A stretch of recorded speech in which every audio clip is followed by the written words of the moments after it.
Hey, it's Thursday night. Welcome everybody to another rousing episode of Kitty Anti-Breed. I actually mean that, Dan, because we've had Rabbi Chana, the Oh rebel yeah. rabbi, on a Uh-huh. few times. So some of those shows are less PG than other than other ones. So, but that's probably not happening tonight. Welcome everyone. As you can see, I'm joined by my good friend and my special guest, who's making his Kitty Anti-Breed debut, Dan Yeah. McClellan. I don't think requires any introduction, but hey, thanks for coming and Hey, hanging yeah. out. So that's Thanks for inviting me. I'm glad we were able to make the schedules work. yeah, we've been trying to work this out for a few months now. So I Yeah. was stoked that you were free tonight. So there's already a bunch of people. Oh man, there's a whole bunch of people here. Okay. So you just take your eyes off the screen for a second.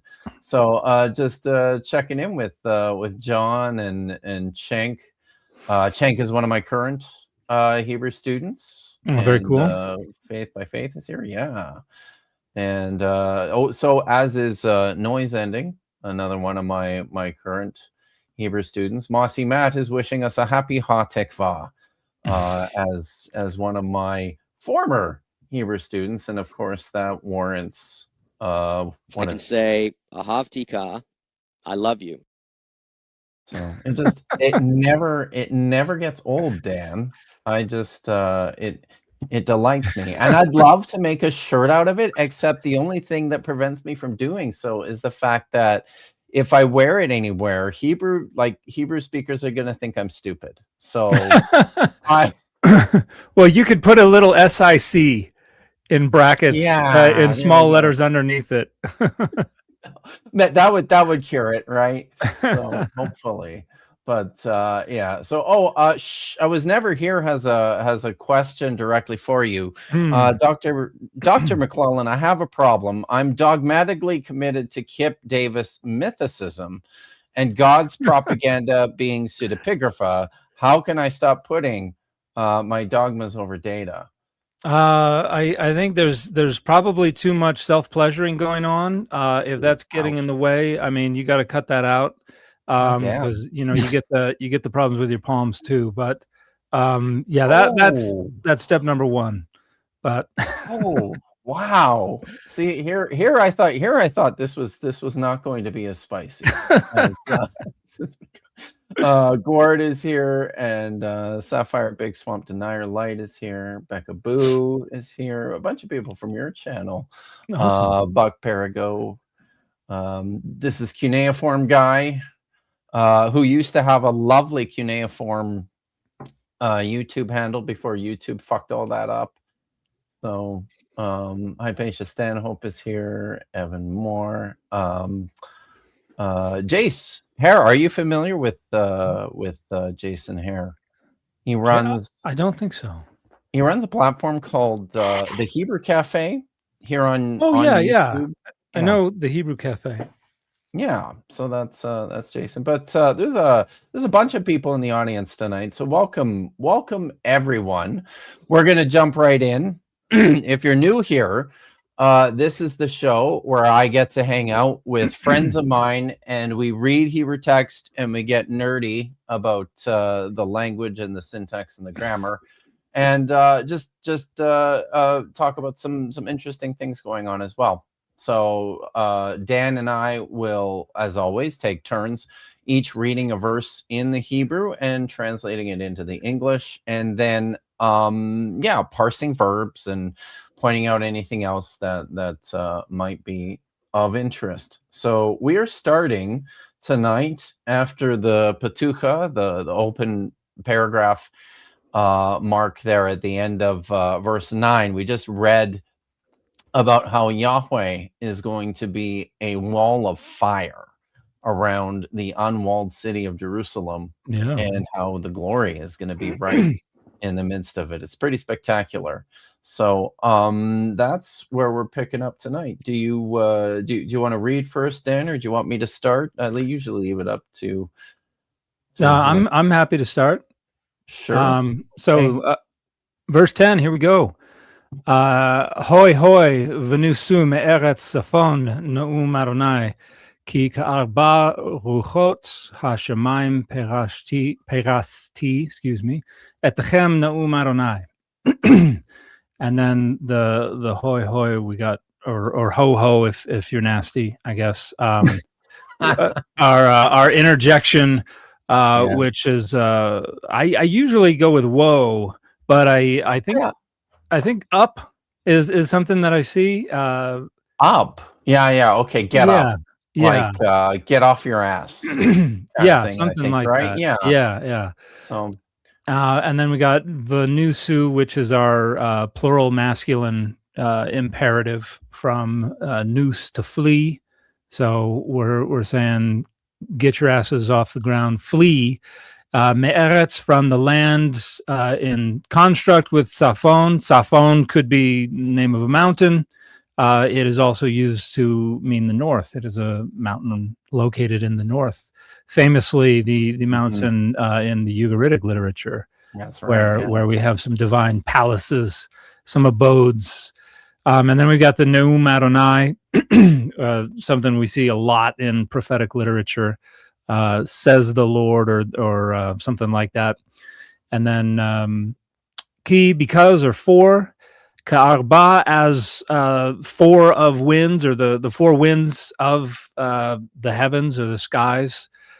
Perashti, we've got looks like a PL, and the PL, usually you have E, the hirek in the first syllable, but because we can't put a dagesh in the resh, you've got compensatory lengthening of that hirek to a tsere, and that's a first common singular katal form.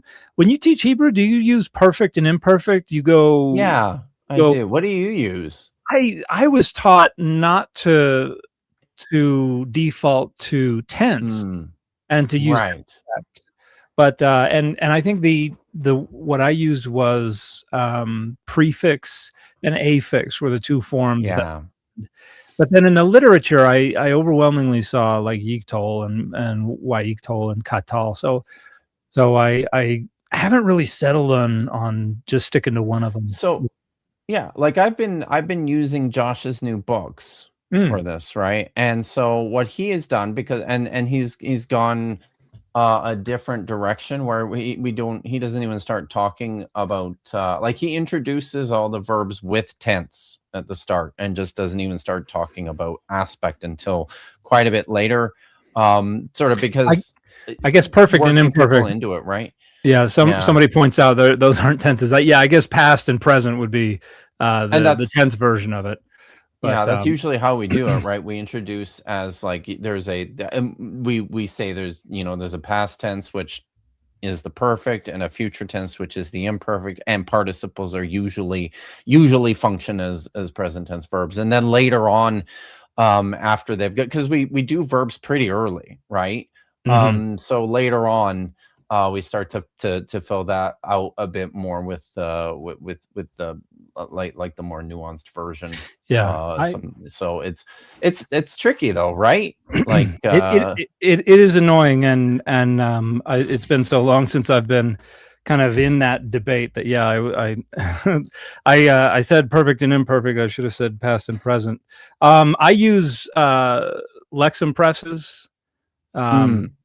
The Learning Biblical Hebrew Reading for Comprehension, which is pretty decent. I like it. And one of the things that it does that a lot of grammars don't is it goes back to the historical linguistics, particularly with vowels, and teaches you these were the historical vowels, and here's how they changed, so that the student doesn't just memorize different patterns, but knows how they got to be the way they are, so they can relate different vowel patterns that come from the same form. And it makes it a little bit more complex at the start, but I think it creates a better foundation. But anyway, we've got Perasti. Go ahead, sorry. No, I was just going to point out, Jace here says that he defaults always to past tense because in Hebrew it's called zaman avar. So and I mean usually like Jace as an Israeli Hebrew speaker, right? I very often, and his knowledge of the biblical languages is quite exceptional too. So I often find myself defaulting a fair bit to whatever Jace says. Yeah. So, but I had a speaker of a native speaker of modern Hebrew in my recent Hebrew class, and they didn't have as much biblical Hebrew, but it was always, every time it was like, okay, your turn to read, and I was just humiliated every time. Yeah, I know, right? Yeah, it's always like, yeah, it sounds terrible. It may not sound like I know what I'm talking about, like I sound like a third grader when I'm reading this. Yeah, exactly. Sorry, finish up. Yeah, so we've got perasti, which is the first common singular, perfective or katal of paras, to spread out. So as the four winds of the skies or heavens, I have spread y'all out. And then another Na'um Adonai, says the Lord. Or Yes. somebody, what did somebody say? I saw a comment that under the auspices. Yes. Somebody said, could you render that under the auspices of Adonai? Under the auspices of Adonai. See, yeah, I just consistently translate those as an oracle of Yahweh. Oracle. But yeah. I think I'm probably too influenced by the traditional rendering, because it is more like utterance of or something like that. Yeah, and it's such a, I mean, it's such a formulaic term too, right? Yeah. That you know, I'll just bring this up here. My apologies, Prixie, another one of my Hebrew students. Kipp hates his students. He doesn't point to the words as he reads because he forgets that we are Hebrew kindergartners. My apologies. I was late as usual, getting my pointer ready to go here. So okay. When I always did it on my iPad, and I had my pencil, and I would just use that, and it was pretty handy, but good heavens, it was difficult to write legibly on an iPad with the Apple Pencil, right? And then I had to delete everything that I did when I moved on, and it was annoying. Yeah, I do like having it handy if I need to, but I got a recommendation actually yesterday. I started a new course with the religion department, and they were I saw that in guys. Andrew's video. He promoted that. I had a great turnout. Awesome. Last night, and a couple of the students were very frustrated by the fact that my because when you're trying to draw like write slowly to get but I'm like the straight lines are it just is not working. So he made a great recommendation. He found like a screen cover for your iPad that gives you a little purchase on the surface. Right. I think I've heard of that. So I might have to look into that. Yeah. So all right, well, I'm gonna move on here to verse 11. It's very short. Ready? Right here at the bottom. So Hoi Tzion Himalti Yoshevet Bat Bavel. I have gotten accustomed more recently just to leave Hoi untranslated. Okay. But I think you said up, right? But that works here. Up, get off your ass, Zion. I'm looking at the LXX, and it just transliterates in verse 10. It has just Hoi. It has an omega and an omega, but it's a smooth breathing though. So it's just yeah. Interesting. But they're just they're together. Are they just individuals, or are they together? This is for verse 11 or verse 10? Verse 10. It's okay. It's just two right one after the other. Yeah. That's cool. Yeah. So now that makes me feel better about about choosing not to translate. But then verse 11 has is in or into. Okay. Instead of instead of Hoi. Yeah. Okay. So up or Hoi Sion, flee. And then we've got settlers or dwellers of the daughter of Babylon. I think I've seen some English translations treat Bat Baval as like fair Babylon. Oh, really? I know the JPS does that. Like fair Verona, kind of. I guess so. Like that. There's. It feels like I can't think of any offhand, but it feels like Bat, which means daughter. Right. Folks, I feel like that's a word that sort of takes that euphemistic sense of it as more of like what's the word, like a metaphoric representation. Yeah, of a personification. Well, is it? Yeah. Are you reading it as appositional or as construct? I read it as construct here. Yeah, because I see translations that just say daughter Babylon. Oh, yeah, sure. Okay. Yeah, that makes sense too. That's probably better actually. But anyways, so for the verbs we have himalti is a nifal, imperative masculine singular. The imperatives in the nifal always take this this prefixed consonant hey, and you can see the prefix vowel still in place there, and the doubled mem is probably taking the place of the letter noon, and then you've got that comets in the pretonic position, which is characteristic of almost all the nifal stems in both the perfect. It's very common in both the perfect and the imperfect to see that in the imperfect especially, and in the imperative. So yeah, that's what that is. Malat means to flee. This is sorry, did I said it was an imperative? I didn't distinguish. This is a feminine imperative.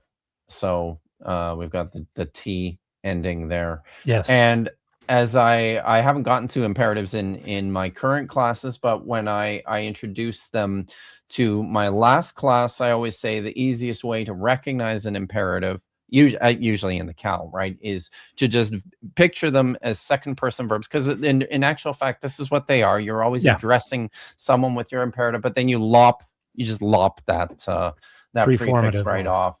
Yeah. So one of my students got accustomed to saying you cut off the tip of the of the verb of the imperfect degree in an imperative. So that's what's going on there. And then Yoshevet is also a verbal conjugation here. This is a cow participle, feminine plural, feminine singular, feminine no, singular. That's feminine singular. Yeah, sorry. Yeah. So there we go. That's verse 11. Yeah, which is what the inhabitant of. That's right. I did say. Yeah, I did. It would correctly do that.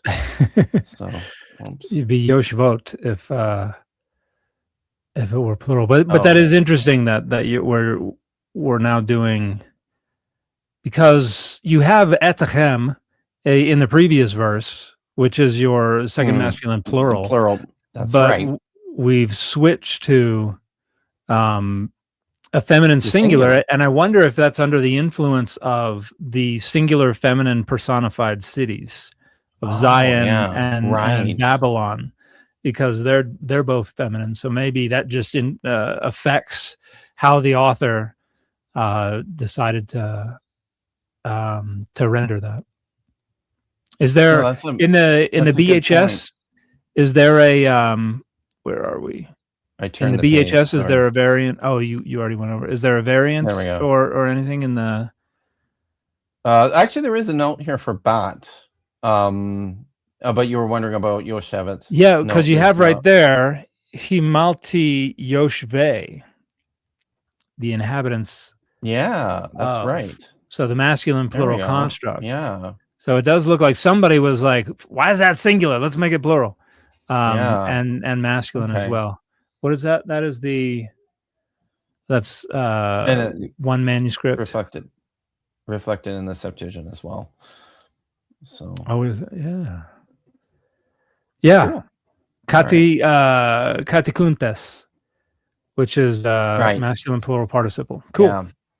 Okay. Good stuff. It's always a chore turning pages here. So, all right. Verse 12. Verse 12. Yep. Kicho amar Adonai tzebaot ahar kavod. Oh. What's up? Do you have a? Sorry, I'm just getting my pointer. I'm ready. Okay. I'll start over. Kicho amar Adonai tzebaot ahar kavod. Shelachani el hagoim ha-sholim etechem ki hanogea bechem nogea bavavat eno. Yeah, I've got dental trays now. I've had them for a couple months now, and reading Hebrew. Yeah, right? I'm stumbling over stuff as I'm reading. It's annoying. And my videos too. Like I struggle with making my videos sometimes because I'm stumbling over these dental trays.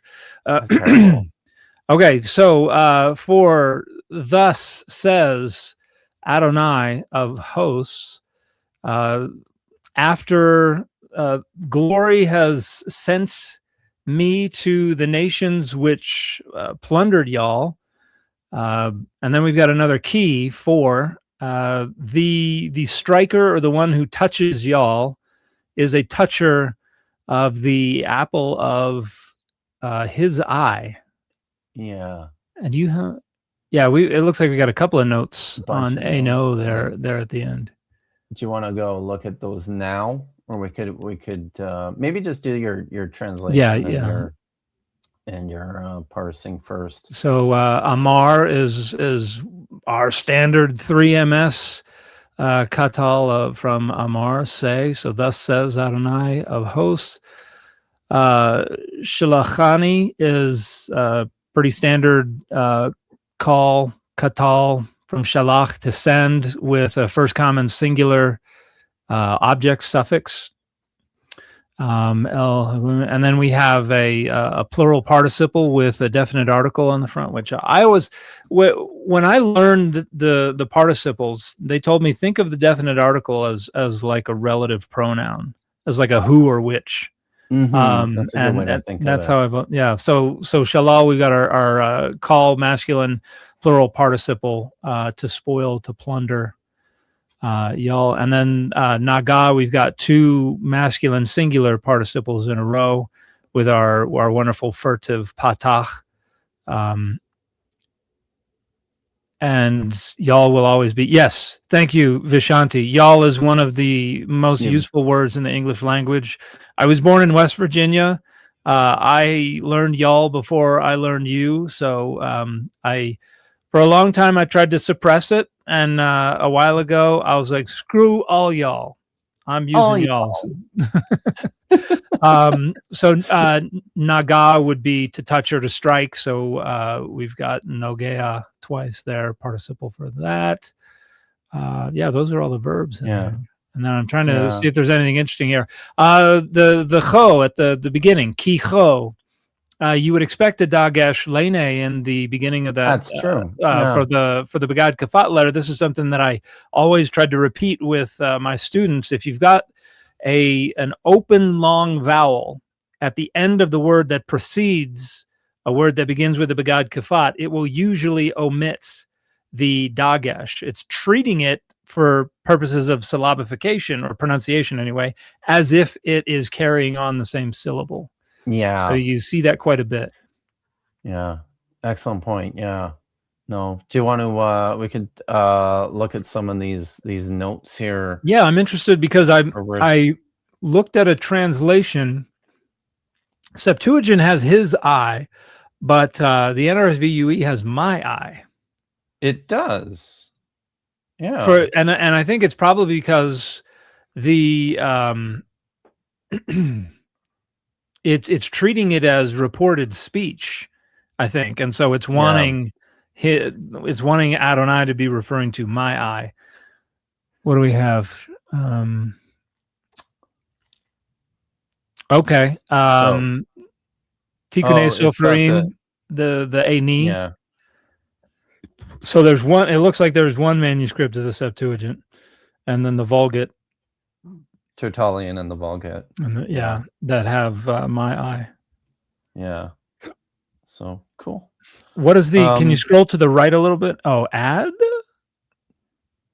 D to D. What was that again? That was the end of the verse. Oh yeah, right. Oh, so actually the whole clause. Yeah. Wonder why. But that's just I mean, when you see that, I believe that's just an editorial suggestion. Yeah. I don't think there's any actual manuscript. This is part of the Minor Prophets, right? Yeah. It is. I have the BHQ. Oh yeah. Prophets. I'm curious what we've got here. Give me just a second to. Sure. We're in Zek. I'll grab a couple while you're looking that up. I've got a couple things here that I'll grab. There's a super chat from Brendan Runyon for $10. Thank you very much. Great to see Dan McClellan on this stream too. I just got both. The Bible Said So and God's Propaganda delivered to me yesterday. Nice. Perfect. God's Propaganda is a densely packed book. Yes, it is dense. It is. So my editor wouldn't let me get away with that. No, I know. I was like, yeah, that's a big part of why I didn't try to pitch it harder. So, but the audiobook is like 24 hours, which is kind of crazy. But Buck Perigo 6479 says, wow, right on. You pronounced my name correctly. Oh, good. But I have a question for Dr. McClellan. I was recently in a discussion with a JW guy who asserted that angels and Jesus were not divine. That's peculiar. I thought that Jehovah's Witnesses thought of angels, at least angels, as divine, if not Jesus. But I don't know all the ins and outs of their theology. I do see in the BHQ we do have. I don't see anything about that entire last clause being added, but it does say probably decided. Yeah. It does say prefer Ani, and there is a note. If you're and for your audience, if you're not familiar with BHQ, that's the next version of this critical edition, the BHS that Kipp has up here, and it's doing a number of things with its updates. One, it's getting rid of like the Gothic symbols and it's getting rid of Latin abbreviations and that kind of stuff. It's also fully incorporating Dead Sea Scroll manuscripts. So instead of just saying Q, it will give you the 4Q or whatever. But then it's being published fascically, so one book at a time. Of course, the Minor Prophets are small enough that they get them all together. But they also have half the book is the critical text, and then the other half is notes on a bunch of stuff, and so there's a little commentary notes on whatever's going on with Ani. So it's pretty handy. They've only got like maybe a quarter of the books out with and there's just no chance they're ever going to get that all crammed into a single volume. But not anytime soon. No. But let me see. It's so I think they must have probably decided that was not a great editorial suggestion for that final clause. So, and honestly, it irritates me when BHS does that. It's like, I don't know. It's a pretty big swing.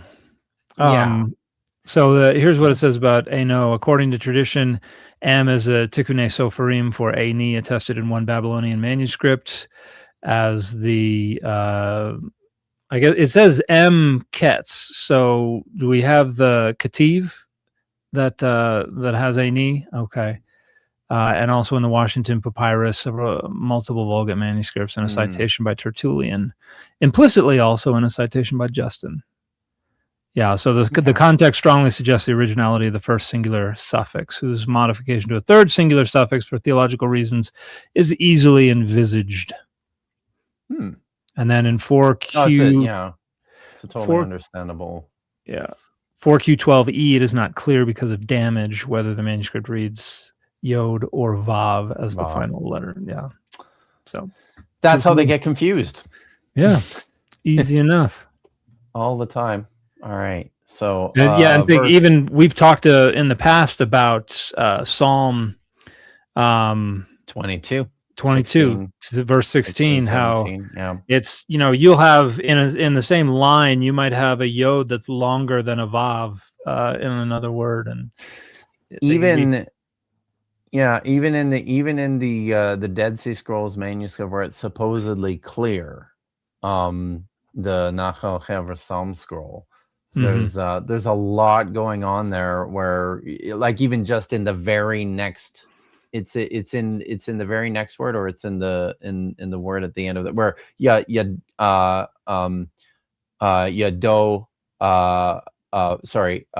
yadai varaglai, right there, right there is, I think it's the yod on yadai, the pronominal suffix.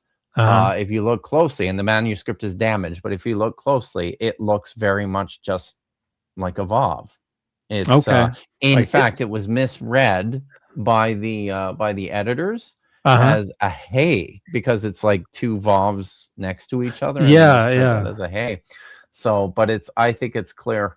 But anyways, it's a problem. It's a real problem in all sorts of those manuscripts. And you honestly, I mean, half of the textual variants in these manuscripts are just kind of arbitrary mistakes like that, right? Yeah. So but all right. Verse 13.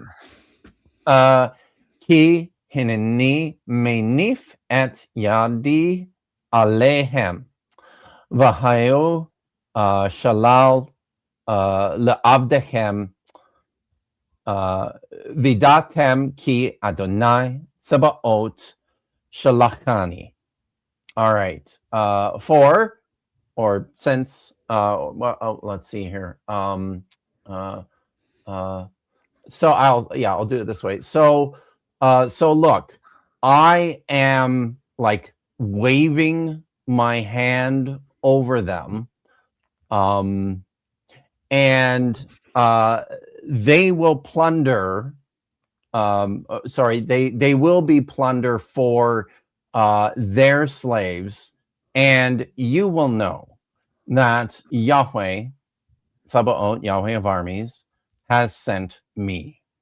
So Menif, this is a Hifil participle from Nuf, which means to wave. It's probably got a different sense according to the waving of the hands. I'm not entirely sure. Well, the Hifil, is it something like shake or something like that? Yeah, let me look this up. Okay, Halot says to move to and fro, brandish. Yeah, brandish. In brandishing a your hands. Way. Yeah, threatening with your hands. So that's I shake my fist over you. That's it. But both of them. So no, it is just one. That's right. It is just one hand. So and then we've got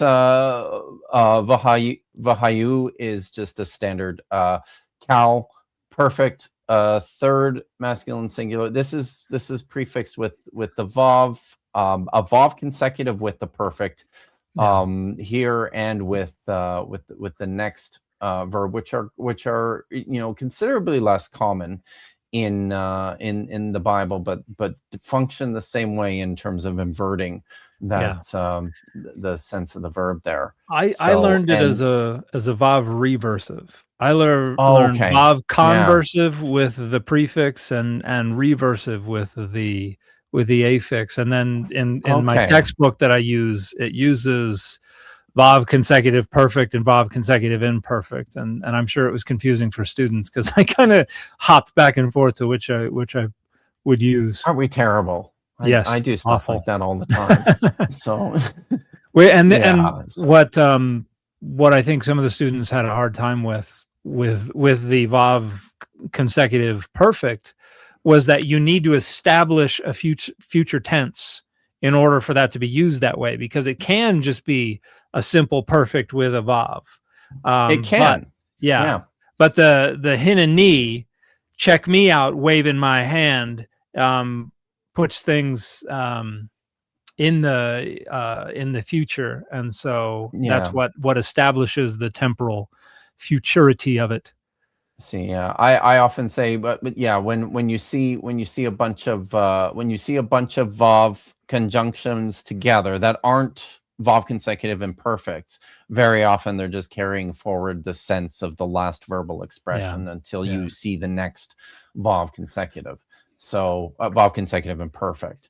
But so, and then we've got Vidatem is another one of these, right? With the Vav on a Cal perfect second masculine plural from Yada, meaning to know. And then Shalachani is the same verse with, but this is in pausal form, which is why we have the comments on the chet there. So this is a Cal perfect third masculine singular with the pronominal suffix. So you notice the difference here, everyone. We have Shilachani up here with the patach here, because this is the final syllable in the verse.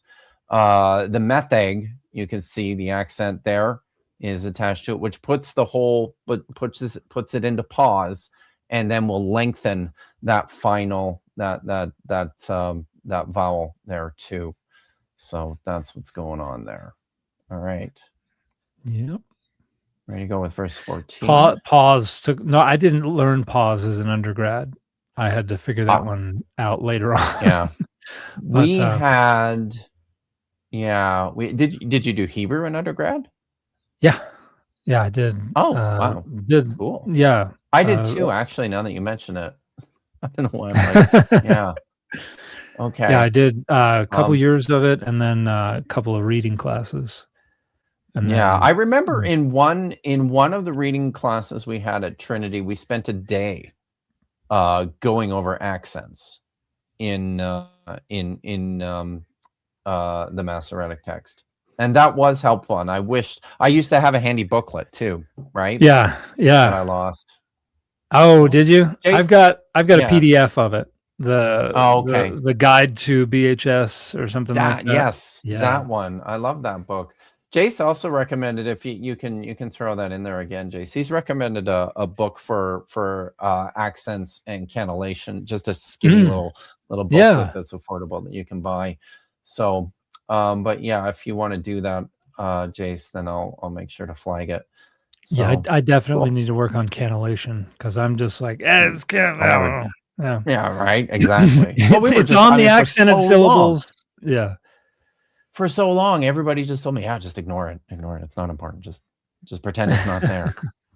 So hang on a second. Vishanti's asking a question. I'm gonna queue up my oh, do I need to flag that? How far back is that? No, she just on your okay. Yeah. On your DMs. Got it. I gotta look for it.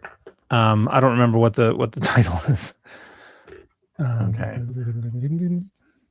Oh, here we go. This is the one that Jace recommends, is the art of Torah cantillation from he corrects it, UAHC. The art of Torah cantillation. The art of Torah cantillation. Let me. Yeah. It sounded like art of Torah cancellation at first. So that's an odd thing to. that's a different book, Dan. That's called the New Testament. Yeah, or minus. Oh God, where's Matthew and James and a couple of. Damn it! Where's my rim shot when I need it? All right. Cool. Verse 14. Verse 14. What do we got here? Rani v'simchi bat Zion ki hanani ba v'shachanti betochech Naum Adonai. And so we've got our imperative, sing, feminine singular, and rejoice, feminine singular imperative, daughter of Zion for watch me coming, and I shall dwell. We've got our Vav consecutive perfect again, and I shall dwell in your midst, utterance of Adonai.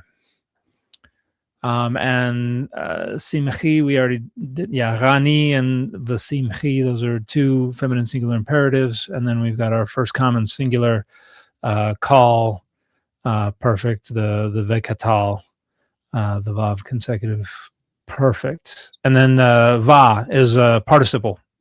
And va, man, I hated va. Ba, because it can be, it's you always have to look at the context. Is it a perfect? Is it a participle? Yeah. But I learned pretty quickly that the hine frequently was followed by a participle, and that was huge. That was key. Yeah. So just so everyone's aware, this form here looks identical in whether it's a masculine singular participle or a third masculine singular perfect. Yeah. So cool. All right. V'nelwu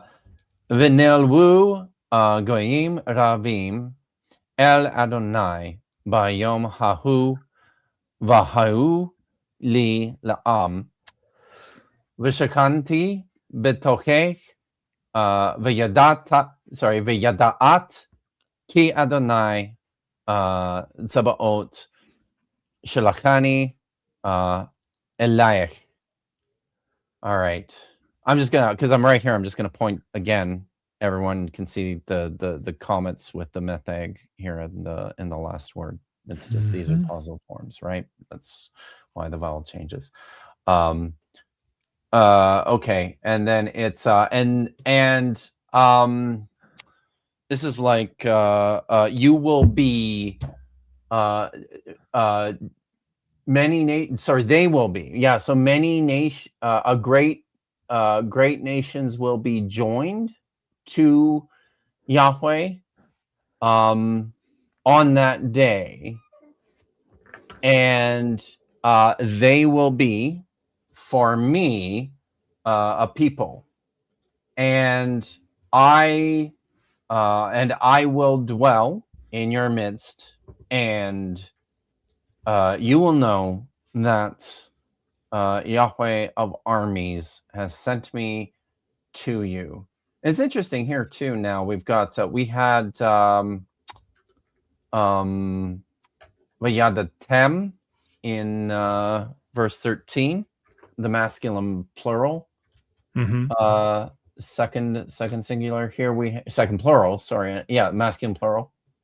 Second person, and here we have a feminine singular form, which is corresponding to. It's not clear what the antecedent in that is there? The you? Yeah, I don't see it here. I wonder if it's in that day, and they will be to me a people, and I will dwell. Because then you have in your midst. It's talking about them, and then in your midst. Well, but it's that's feminine. Feminine singular, so maybe that's influencing the conjugation there. Yeah, but okay. So for the verbs, we got the first one we got here again with the vav consecutive attached to the perfect. This is a nifal perfect third masculine plural from it's lamed vav hey, I think is the root. Is that right? This is I like this word because this is the root for Levite, and I'm pretty keen on the suggestion that these are the Levites are the attached ones that were joined to the to like the nation, the Israelite confederacy. And they carry with them a bunch of these fun traditions, which is why they don't have land. Exactly. So, yes. Yeah. So to those who and this is passive, those who they will be joined. The subject here is Goyim Ravim. And then we have again Vahayu, which is a cow, third masculine plural, perfect with the vav consecutive, and then Shakanti. We've seen these before. Again, the cow, perfect. There.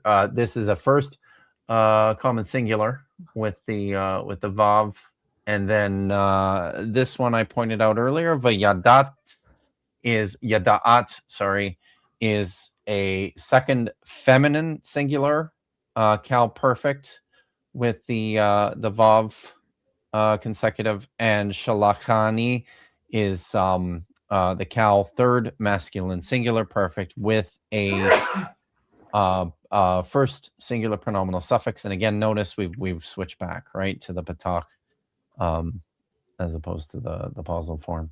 So all right, verse 16. I think we'll just do 16 and 17. It's the end of the chapter. We'll call it a night. Okay. So,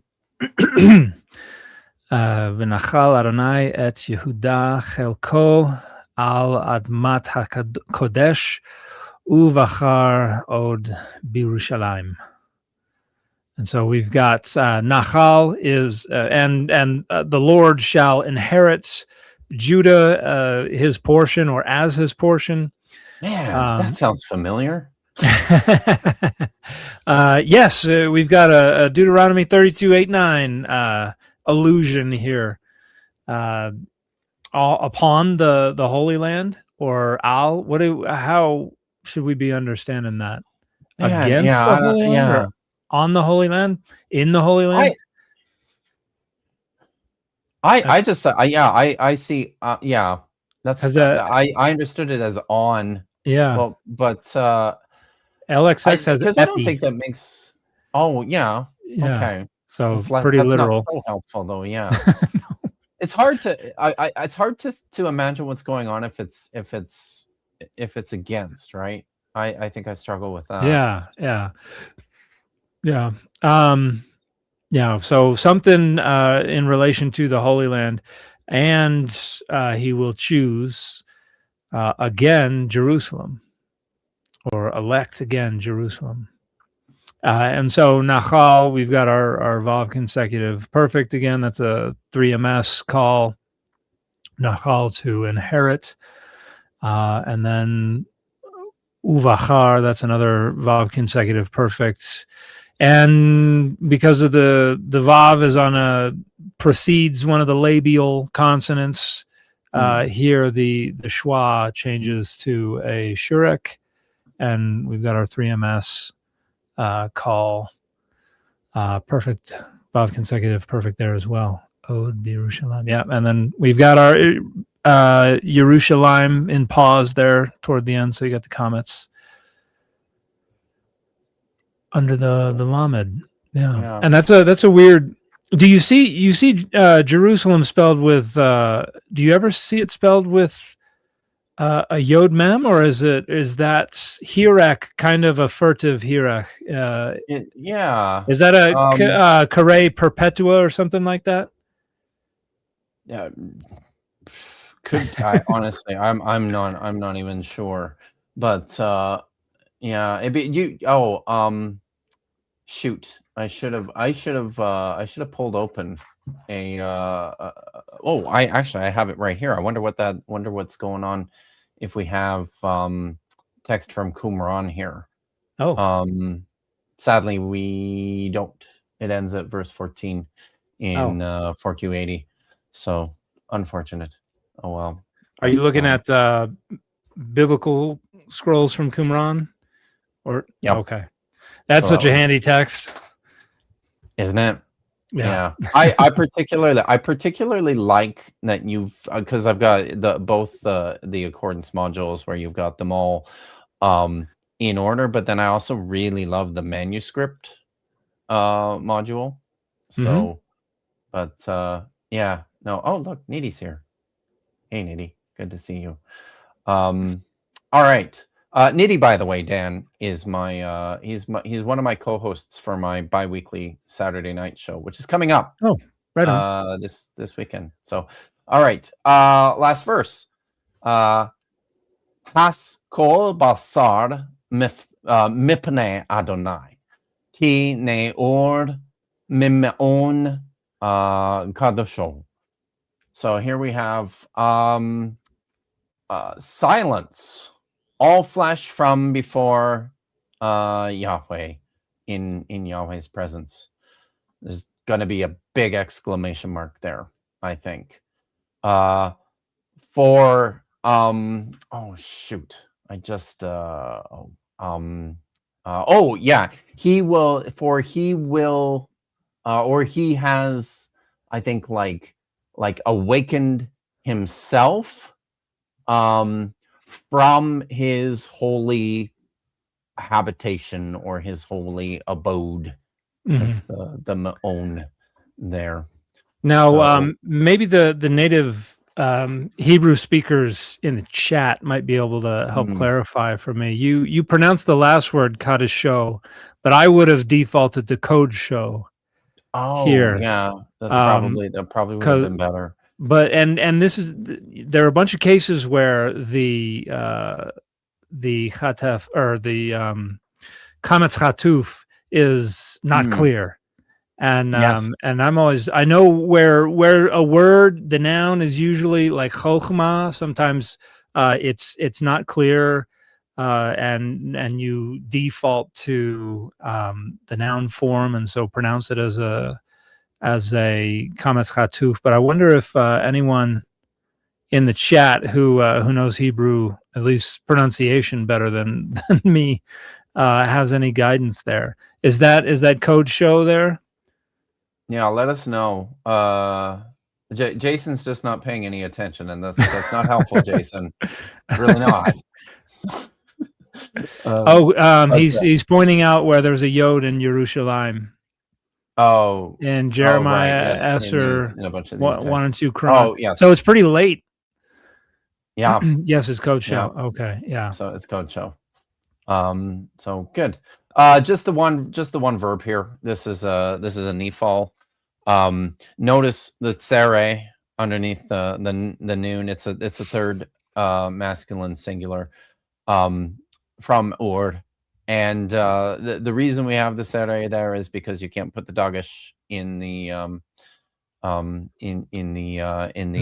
the ayin, so in the guttural. So it just, okay, it's my favorite thing is compensatory lengthening. So it's just fun to say, guys. You just say it. It's fun. So and I think that's it. So cool. Unless you have anything else. No, I don't think so. That was fun. Well, was awesome. From his holy dwelling, the Greek has his holy clouds. Oh, okay. Yeah. So Jason is Jason is very upset. He says we should keep going, but it's we only have 5 minutes, and I'm getting hungry. So and you got a hard stop. For tonight I do. I went a little bit longer last week because it was just me. So that makes a difference sometimes. But yeah, so that, I think that's here's a question. Did Vav have a V and W sound in biblical Hebrew, or just the W? I think, because I've always heard that it was just W. Just W. That's that one there, right? Yeah. I think, yeah, that's what I remember as well. But that we all just teach it with the V sound, in large part because of like the later rabbinic conventions and then modern reading and things like that. Yeah, so, Jay says it was V by the Second Temple period. Right. Yeah. So And I mean, to me, it's always that's always one of the dead ringers. One of the dead ringer giveaways of the guys who learned Hebrew in seminary are the ones who pronounce "wa" and "th" with the unpointed tav, right? Tav, yeah. Man, that is a heavy shellacking of KJV tradition on there. There's a good paper by Jeffrey Kahn about the evolution of Vav pronunciation. I'm sure there's something in. I just acquired, and never mind you how, the whole what is it? Encyclopedia of Hebrew Language and Linguistics. Oh my! Yeah, all the volumes. I'm gonna have to go through there. I'm kind of disappointed because it's not very systematic. There are a lot of things that are covered heavily regarding like modern Hebrew that is definitely a part of biblical Hebrew, and like none of the papers cover those things in biblical Hebrew. Yeah, of course. Why would they make it easy? So I think I have a super chat here. And I had another one. I'll get to your super chat in a sec, Lawrence.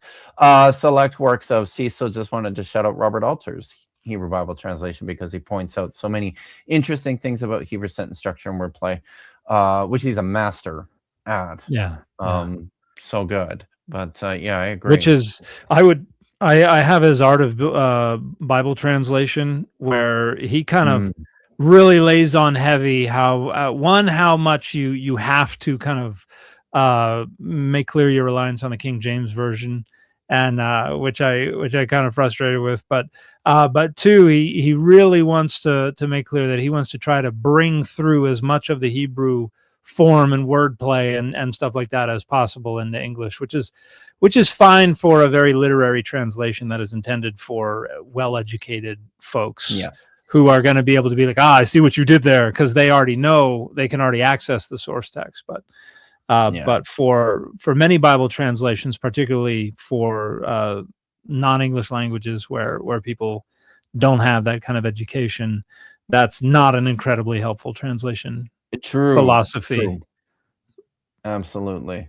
So thank you, Lawrence, from the Behold Network.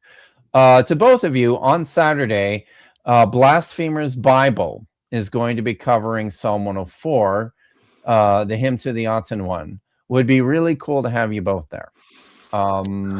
Is that 9 Pacific, I think, this Saturday, Lawrence? I might be able to pop in for that one. But I'm gonna be Rome-ward bound on. I'm going to present in the Enoch seminar. The non-Geroni meeting in Rome, and I fly out Saturday. Excellent. Wow. Yeah, it's on Christology. I'm very excited to go stir the pot about Christology. Yeah, I'm sure. I mean, I always have a ton of friends at the Enoch seminar every year. So please send along my greetings. Yeah. And then there's a couple of super stickers here from your side. Nice. No, I got it. Cool. So thanks everyone. So you're heading to Rome. So that's what you're doing. Yeah. Is it in Rome? It is in Rome. It's it's at what's the thing called? It's some kind of and there's a special keynote. Lawrence Stuckenbrook is giving some kind of keynote at the Pontifical Institute. So that's part of the conference, but I think it's the meetings themselves, unlike last year in Milan where it was the venue was in the hotel that everybody was put up in. This year the hotel's a couple miles from the venue. Yeah, but it's at the Facoltà Valdese di Teologia. My Italian is awful. So the Valdesian Faculty of Theology. All right. Wow. Nitty says he expects epic YouTube shorts from Rome. Every time I go somewhere, I'm like, I'm gonna do some local cool lives or videos or something, and I almost never find an opportunity to do it. It's hard to figure it out. Yeah. But I would love to do something. Have you ever heard Lauren play the piano? I haven't. Brooke? Oh God. Is he good? God. Okay. So good. So we did a this is when was it? Probably 2014, I think. There was an event. This was in Norway. It was actually at Martin Skyen's home. Really? It had to do with the forgeries, the fragments, and Skyen has like this fabulous, kind of incredible concert grand in his receiving room where we were all, and Lauren just sat down and just started decided to hold court for a while. It was crazy. That's cool. He's so good. But yeah. Cool. Well, thanks again, Dan, for coming out. Yeah. So coming up for me, I'm streaming tomorrow at 5 o'clock Eastern, 2 o'clock Pacific.